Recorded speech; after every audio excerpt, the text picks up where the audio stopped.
જામનગર મહાનગરપાલિકામાં આજે સામાન્ય સભા પહેલા કોંગ્રેસી નગરસેવિકા રચનાબેન નંદાણીયાએ અનોખી રીતે વિરોધ પ્રદર્શન કર્યું હતું।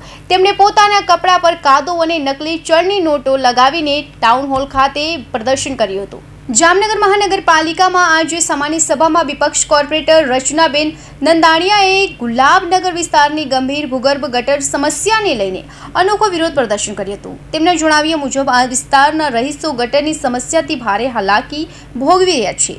તેમણે આરોપ મૂક્યો છે કે લોકોના ટેક્સના નાણાં ગટરમાં વેડફાઈ રહ્યા છે। નગરસેવિકાએ અનોખો વિરોધ દ્વારા પાલિકા તંત્રનું ધ્યાન દોરવાનો પ્રયાસ કર્યો હતો। તેમનો મુખ્ય મુદ્દો હતો કે સ્થાનિક રહીશોની મૂળભૂત સુવિધાઓની સમસ્યાઓ તરફ તંત્ર દ્વારા પૂરતું ધ્યાન આપવામાં આવતું નથી। પબ્લિકના પૈસા જે ટેક્સ અને વેરો ભરે છે અને એના પૈસા જાય છે કાદા અને કીચડમાં, ભૂગર્ભ નહીં, કાદા અને કીચડમાં। ભૂગર્ભમાં કોઈ પણ જાતની સફાઈ થતી નથી।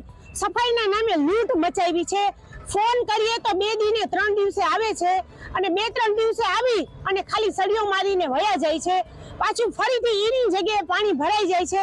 ફરી પાછા ફોન કરીએ તો અહીંયાના સ્થાનિક લોકોને એમ કહે છે કે 200 રૂપિયા થશે ને 250 રૂપિયા થશે।